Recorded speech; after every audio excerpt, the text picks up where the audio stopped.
Өнгөрөх 7 хоногт долларын ханш 2700 төгрөгөөр өсөж ядарсан бидний хонхойсон хотоодыг заналхийлж дайрсан.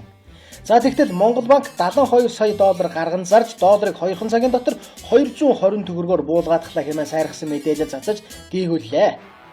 Сэтгэл муутай зөвлөгнүүд ахаад 10 цагт ингээд ажиллачихсан бол төгрөг доллар 2 тэнцэж Монгол төгрөг дэлхийд сагсуурах байлаа. Юмыг дандаа дутуу хийнэ эднэр. За тэр үлгэрч яах вэ? Гэхдээ долларын тэр галзуурсан өсөлт бол ердөөд долларын хадгаламжтай хэдхэн томчуудын хийсэн махинац гэж зарим нэг их сурвалжууд ярих юм. Ер нь ч тийм байх. Юунд ч дорохгүй галзууртлаа өсөж байсан долларыг ердөө 2 цагийн дотор 70 сая доллар хазаарлаа зогсоогоод буулгачихлаа гэхэд дэндүү өнөмшөлгүй. Дээрээс нь галзуурсан өсөлтийн үеэр банкуд доллар зархаа болж үнийг нь улам хөөрөгцсөн. Тэгэхээр зориудаар бий болгосон хөөрөгдөл гэдэг нь ойлгомжтой. Энгийнээр бодоод үзье л дээ. 100 мянган долларын хадгаламжтай хүн байлаа гэж бодъё.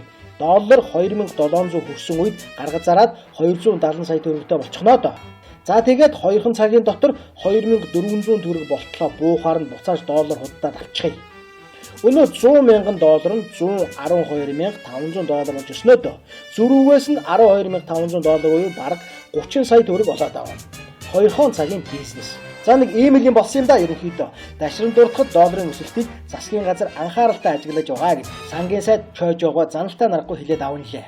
Угтаа бол би та нарын хармайндах долларын үлдэгдлийг анхааралтай ажиглаж байгаа гэж хэлээд байгаа юм штэ. Үүсэт.